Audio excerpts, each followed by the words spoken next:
यो हो हाम्रो करेसाबारी अनि यो मेरो घर हो है। हेर्नुस् त अनि करेसाबारीमा यो फुल छ, यसलाई हाम्रोतिर मधुमालती भन्छ, हजुरकोतिर चाहिँ के भन्छ थाहा भएन है।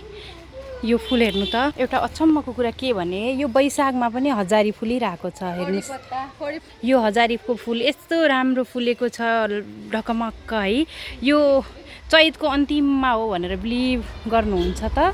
ल हेर्नुहोस् यो एउटा फुल हो, खै यसको नाम चाहिँ मलाई थाहा भएन कस्तो छ, एकचोटि हेर्नुहोस् है। यो असार साउनमा फल्ने पिडालु गाबा भन्छन् है, कोहीले केही भन्छन्। यहाँ फुल फलिरहेको छ हेर्नुहोस्, यो चैतमा नै। जामुनको रुख हो, यो चाहिँ काट्नु भएको छ हाम्रो बुवाले। माथिबाट हाम्रो मम्मी हेर्दै हुनुहुन्छ। हेलो मम्मी मम्मीले भन्दै हुनुहुन्छ मेरो पनि फोटो खिच भनेर है। ल फोटो खिचिदिएँ मैले। यो हो धनियाँ फलिरहेको छ, फुलेर फल्ने तयारीमा छ। यी हेर्नुहोस् म हजुरलाई देखाउने छु। यसमा यो धनियाँ फलेको छ हेर्नु। यो चाहिँ धनियाँको दाना हो। हामीले धनियाँको हरियो पात मात्र देखेको छौँ होला, फलेको धनियाँ चाहिँ यस्तो हुन्छ है। यो फल्दैछ, पाकेको छैन हो, अलिकति येल्लो भइसकेको रहेछ। ऊ फल्दैछ हेर्नुहोस् है, म जुम गरेर देखाउने छु हजुरहरूलाई। फलिरहेको छ यो मेवा हो। चेरी टमेटो यानि गोलबेडा मलाई एकदमै मनपर्छ। हाम्रो तराईको गोलबेडा हो यो। म अहिले टिप्ने छु एकछिनमा। एकदमै पाकेको छ यस्तो। यो भनेको एकदमै ओरिजिनल टमाटर हुन्छ नि, यो हो के हाम्रो।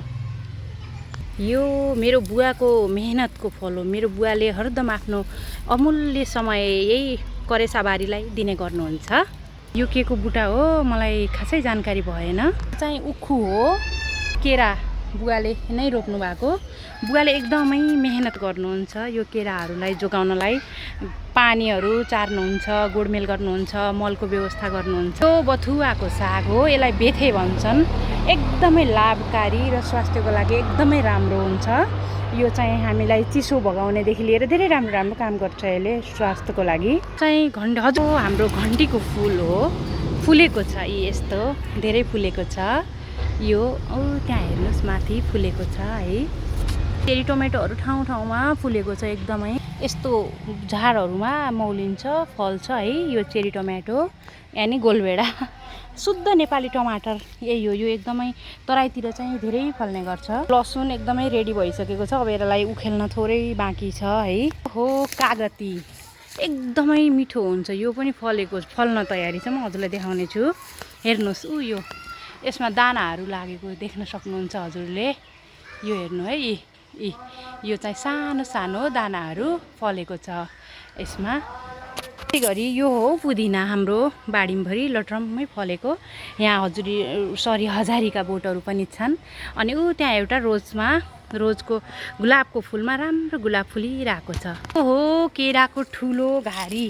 यो अर्कोतिर यहाँ केरा फलेको पनि छ, म देखाउँछु हजुरलाई। यसलाई देखाउनलाई यहाँभित्र जानुपर्छ। यी हेर्नुहोस् यस्तो फलिरहेको छ, यहाँ फलेको छ एउटा। त्यहाँ पर त्यहाँनिर फलिरहेको छ। अनि त्यहाँ पछाडि पनि धेरै फलेको छ केराहरू। यसलाई पनि बुवाले धेरै मेहनत गर्नुहुन्छ। चाहिँ ठुलो टमाटर हो, हाइब्रिड टमाटर। अब टमाटर भन्नाले गोलबेडा भन्दा एकदमै ठुलो। हेर्नुहोस् यहाँ यसरी फलिरहेको छ। अस्ति भर्खर मैले टिपेर लगेको यहाँदेखि।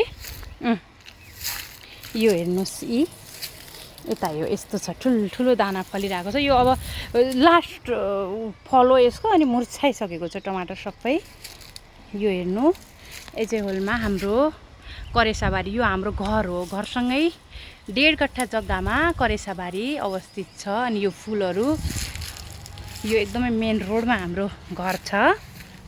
कडिपत्ताको बोट पनि छ हेर्नुहोस् है, कडिपत्ताको बोट हो यो। यसलाई हिन्दीमा मिठा निम पनि भन्छ। एकदमै स्याहार्नुहुन्छ पानी। यो गुलाबको फुल फुलिरहेको छ, गुलाबहरू। त्यहाँ पछाडि रातरानी फुल लटरममा यसरी गेटमा लहरासहित मनी प्लान्ट सबै यस्तो।